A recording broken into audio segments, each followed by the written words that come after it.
I'm going to make this video today. It's going to be quite vulnerable, but there's something I want to talk about that's been kind of questioned in the comments.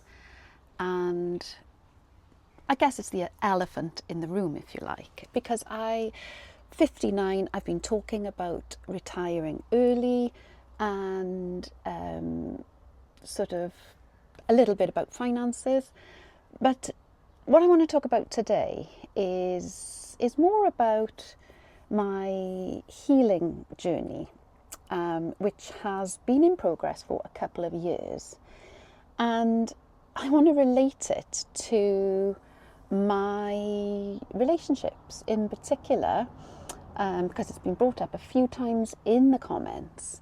I have mentioned the fact that I've been married 3 times, and as of December 2025, now have 3 failed marriages behind me.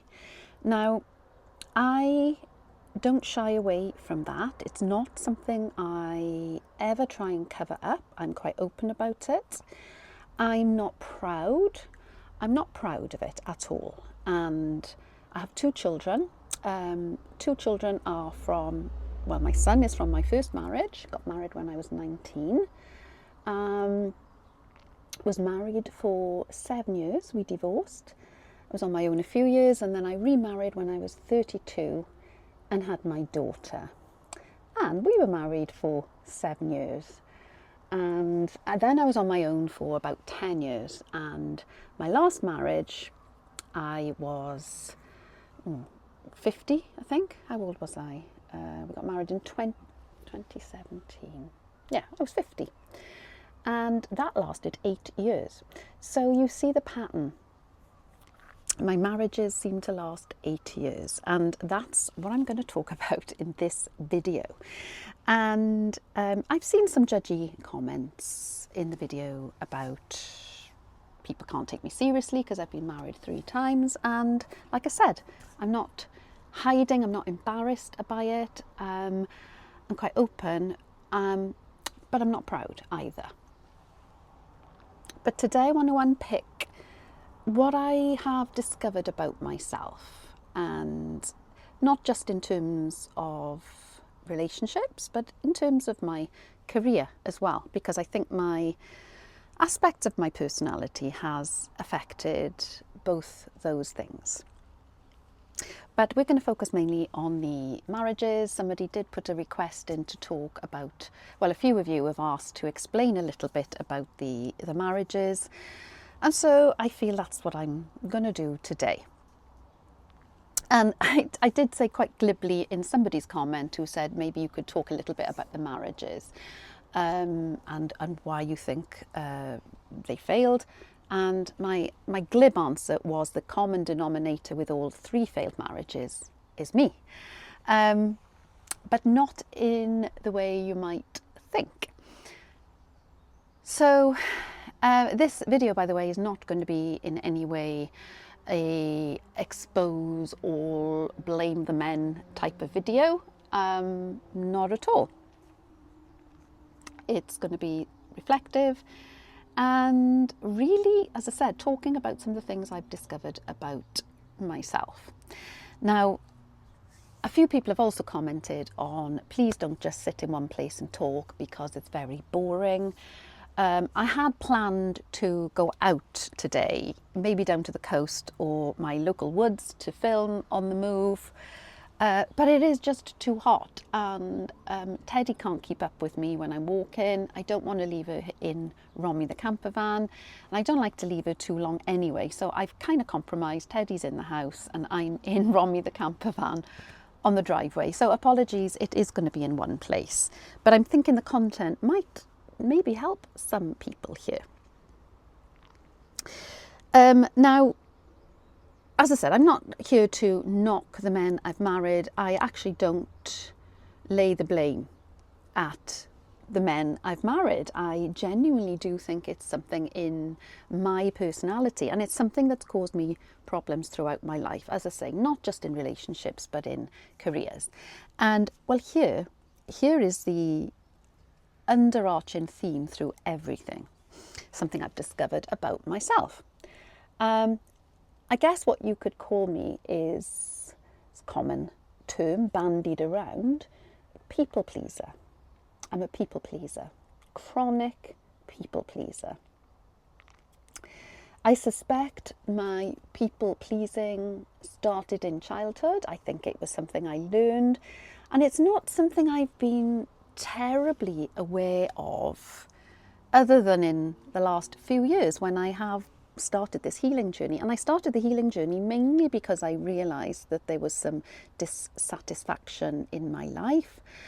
But yeah, let's unpick what people pleasing has kind of caused in my life, or made me the behaviours that I have been displaying. So people pleaser is a term that's kind of used quite a lot, and it sort of therefore loses its meaning a little bit. But you may have heard somebody described in quite a positive way, people who are selfless. People who are selfless generally are kind of put on a pedestal.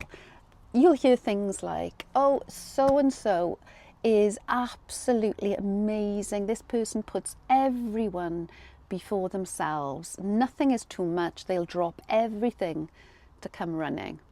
Now, yes, that does sound like somebody very, a very good person. And I'm not going to be trying to put myself in as that type of person who is selfless, because people pleasing, it's a learned behaviour that somebody might do this fawning by pleasing people to be a good girl, in my case. It's learned behaviour, and it's learned from a way of staying safe in the world. I think that's where my people pleasing stems from. That's what I've learned in just the recent few years, really. But yeah, I do worry now when I hear someone is described, selfless. I see that that isn't healthy for that person.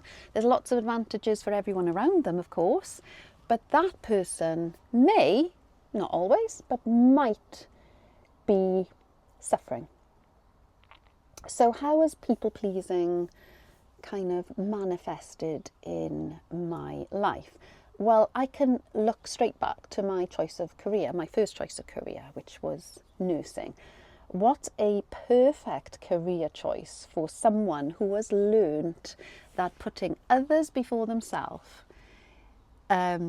is the way to get on in life. I wonder how many nurses watching this, former nurses maybe, can recognise a little bit in themselves. And I'm not saying that every nurse is, but I do believe the NHS probably couldn't function without people working in it that do this, that put the NHS, the job, patients before themselves. You stay beyond the end of your shift because things need doing. And I think if everybody in the NHS clocked on and clocked off and did what was in their job description, it would grind to a halt tomorrow. It's very much dependent on the goodwill of people in it. And I was in the NHS, I was working as a nurse for 15 years.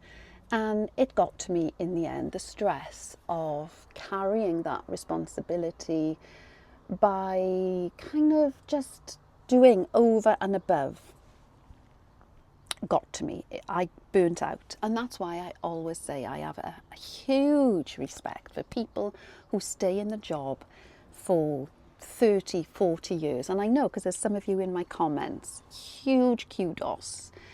I think the NHS is probably worse now than it was in the 80s, 90s when I was in it. But yeah, I recognise there's a lot of people working in that role now who are, and in caring roles, social services, people who do go the extra mile. And it is, let's be honest, people they're given awards because this person goes the extra mile, but at what cost to that person? What did I do next? I went into sales, medical sales. So again, close to the NHS. And again, never wanted to be a bad guy. So would go always above and beyond. However, I found myself in a sales role being a type of person who did fawn over customers, over-delivered, always over-delivered. And to be fair, I got the reward for that. My sales were generally good. I got bonuses. I got awarded Salesperson of the Year. So that sort of behaviour, the going above and beyond, was often recognised, which it isn't always in the NHS, I would say. The problems came when I was working for a fairly toxic boss or a toxic organisation, because then suddenly, no matter what you did, wasn't enough.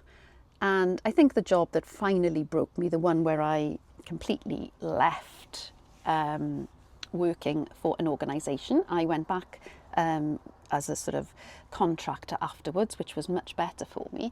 But my last job that broke me, it was working for an organisation that when I was going for my interview, it was very much, you know, I expect my team to work hard, and I was, oh, give it to me. I will work harder than anyone. And very quickly I realised that they weren't joking. I would be at home on a Saturday evening enjoying a glass of wine. The phone would go, my work phone. It would be the big boss, the sales director, the CEO of the company. I would answer. I need to know this. Oh, drop everything. I would go into the office on my laptop, blah, blah, blah, blah, provide the answers needed. Probably not that coherent. I'd had a couple of glasses of wine by then. And the more people praised for that type of behaviour, the more I would do it. And if you've ever been in a sales environment, very often when you're going for a new position, the question they ask is, can you tell me an occasion where you went above and beyond? And I was always proud to tell one particular story, and it usually got the desired effect. Can you tell me an example where you went above and beyond? Yeah, I can tell, and I can still remember it to this day. I was working for a medical device company, and as part of my role, I had to deliver a medical device to the ward where the patient was, train the staff on how to use it. It was a good project, by the way. But this one particular day, I had a booking in a hospital about 30 miles from my home. And it was winter and there was snow. It was snowing when I woke up in the morning. The snow continued. And I rang the ward and I said, and it really hurt me to do this because I didn't like to let customers down. I rang the ward and said, I'm really sorry, the roads are bad, I'm not going to come in. And the nurse on the ward said to me, oh, that's a real shame because this particular patient isn't going to be able to go home for Christmas if this product doesn't get delivered today. Now, for a people pleaser, I suddenly thought, oh my God, you know, this patient going home for Christmas was now my responsibility. And I was so torn. I was so torn. I was looking out the window and I was like, I was in torment. Do I go? Do I stay? In the end, guess what I did? I drove. I got in my car and I thought, I'm just going to see how far I can go. It took me 2 hours, maybe even more, to get to that hospital. I was on the M4. There were cars jackknifed everywhere. Thank God, because I had 2 children. Anyway, I did get to the hospital. How, I don't know. Delivered this piece of equipment. The patient was so thankful they were able to go home. And I felt proud of myself. Job well done. I managed to get home safely. Thank God. And I used that as an example for many job interviews, and it always got me brownie points. But I would say it was completely reckless of me. Luckily, it worked out well, but I could have left 2 children motherless. It was reckless, and I'm sure if I'd have rung my boss, they would have said, don't do it. But you see, for a people pleaser, when that sentence is loaded on you, oh, this person is going to be disappointed, you switch on. Never mind, I will do it. And this is, and always has been, in my personality. Be a good girl. Do not disappoint others. Now let's get back to relationships. I'm not going to go into the people I married because I don't lay blame there. In marriage, there is always 50 of one and 50 of the other. I take responsibility for my failings in each of those 3 marriages. I am not saying that, because I'm a people pleaser, it wasn't my fault, it was theirs. That is not where this conversation is going. I hold my hands up. I'm far from perfect. I have my flaws. But I think my people pleasing has played a part. The fact I think is relevant is the fact that the marriages only lasted between 7-8 years. I do think that's something relevant that I'm going to come back to. Now, when I got married, I see from a distance now, a lot of time has gone by from the first and second marriages, and I can see that I put everything into these marriages, all 3 of them. You know, I can see how I eroded my own wants and needs to be what I perceive to be a good wife. Not in a way that's noticeable at first, but very much I became my partner. I learned to like the music they liked. In the case of one husband who didn't like music at all, I didn't play music at all during that marriage. I learned to housekeep in a way that each of those husbands liked. It was different throughout the 3 marriages. But going back to the 8-year duration, I think that must be my personal limit for being able to do the people pleaser role. That is the point I burn out. For careers, the burnout was much faster. It was normally 3 years in one job when I would burn out and I'd have to move on to the next one. And then it would be another 3 years. And I think that that is something I've identified very recently, looking back, as I do a lot of introspection. But with regard to marriages, 7 to 8 years, I'm burnt out. I realised that by then the role that I've taken on, I can't do any longer. I burn out. The resentment builds, and I reach a point where I know I can't do it anymore. And it's at that point, all 3 marriages have ended, when I can't carry on doing the role that I've done throughout the marriage. And back last Christmas, when marriage 3 came to an end, I think, as I've described on previous videos, that was the end of that marriage was a absolute maelstrom of things happening. As I've described, my mother's dementia, my caring role, which of course I had over responsibility there. I moved in with my mother. My marriage suffered because of that. I had my own health issues with the breast cancer. My sister dying so suddenly absolutely traumatized me. So there was a lot happening. COVID. There was a lot happening in the last few years that definitely my marriage was a victim for all of that. But I think, having started my healing journey, once I saw what I was doing in a marriage, there was a point of no return, and I realised I couldn't carry on like this, and that was another reason for the marriage ending.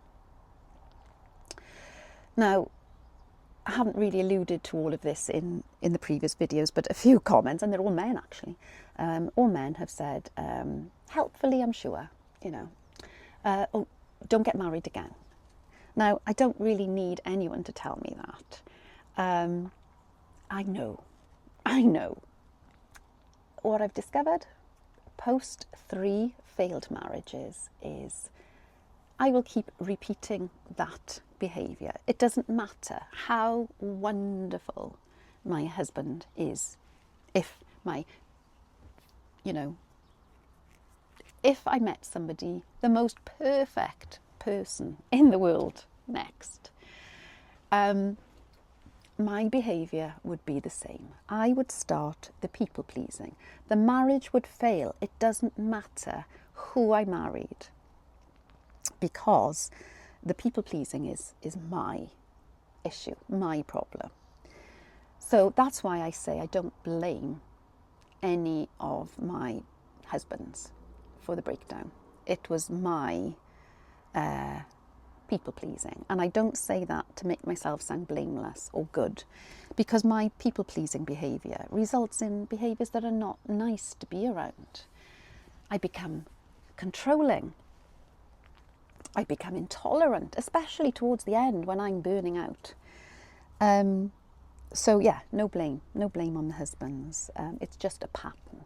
So yeah, I am learning. I am on a journey, a healing journey, as I say, for everything in my life, my health, relationships, well-being, everything. And I know I would be dangerous entering the dating world. I know there's a tendency that I would go back. Despite what I'm telling you, what I've learned about myself, I could quite easily go back, slip back into the way I've been all my life, the people pleasing. So I believe the treatment for me, or the therapy for me, is to be radically single. That's why I'm not on dating sites. That's why, despite the very kind offers coming into my comments, lovely, thank you very much, I appreciate the offers, but I will not be dating.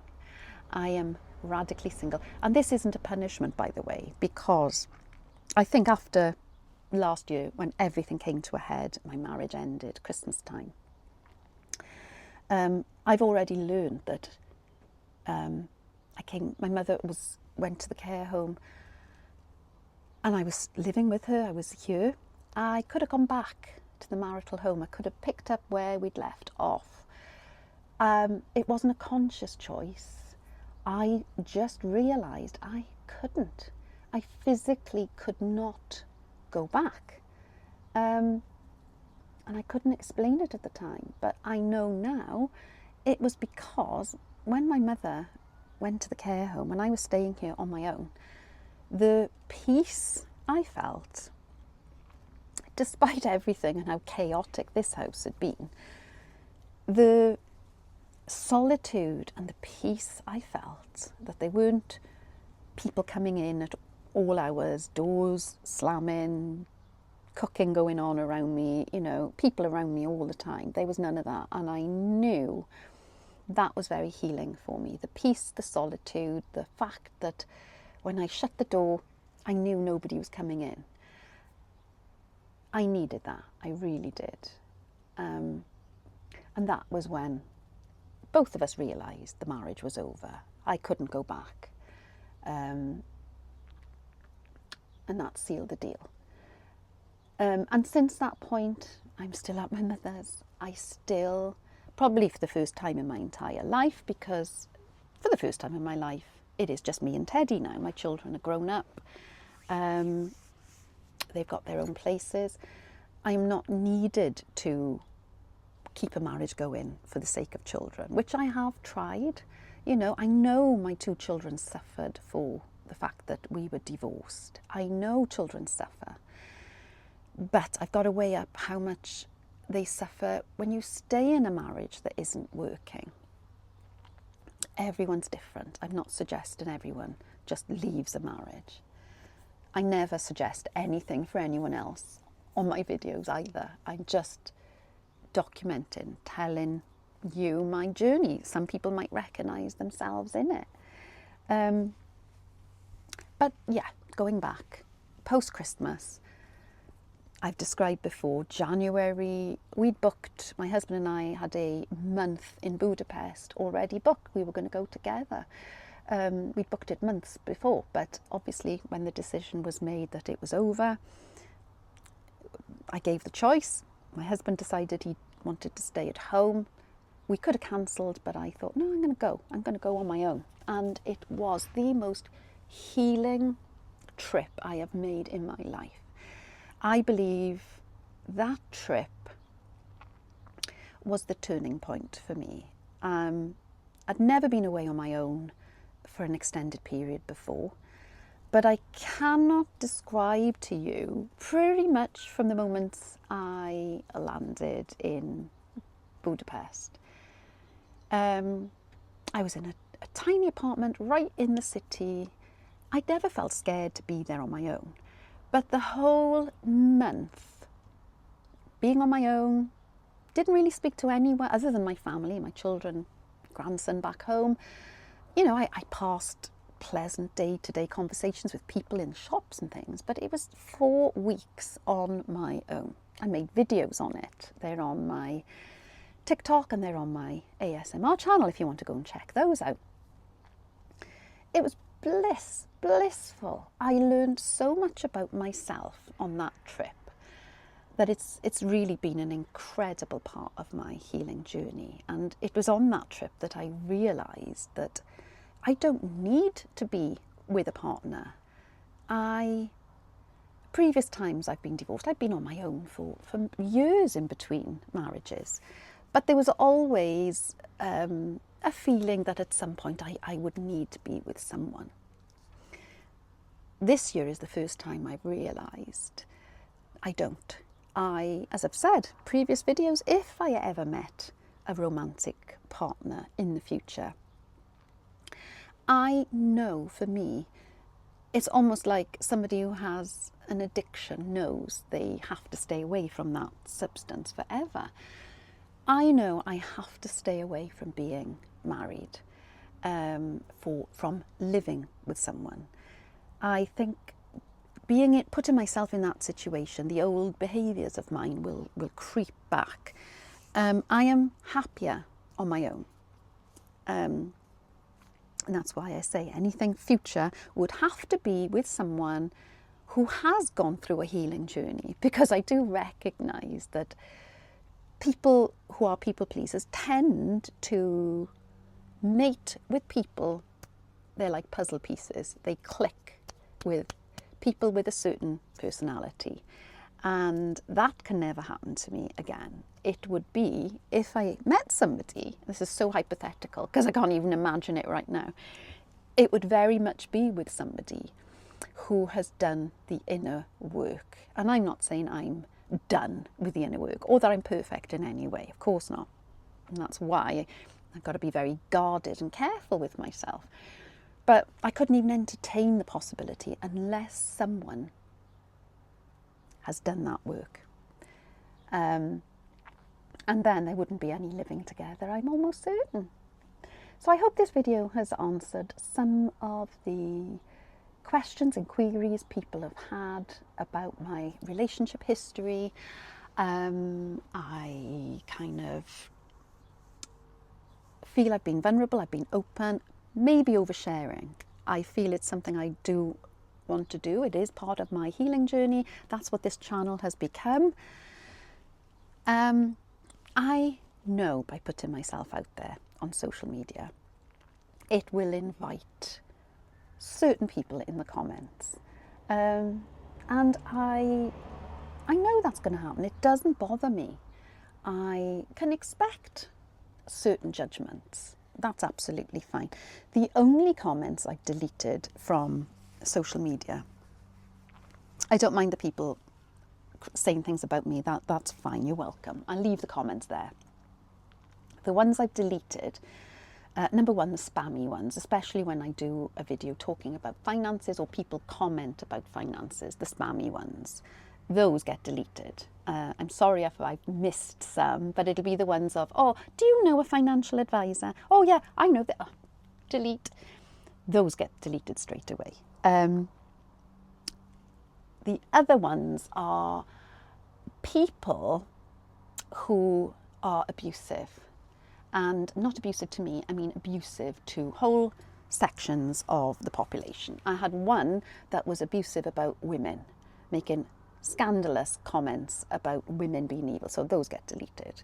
As the more comments come, and thank you by the way, I love all the comments, as I'm getting more and more, it's harder to keep on top of them, so some might slip through the net.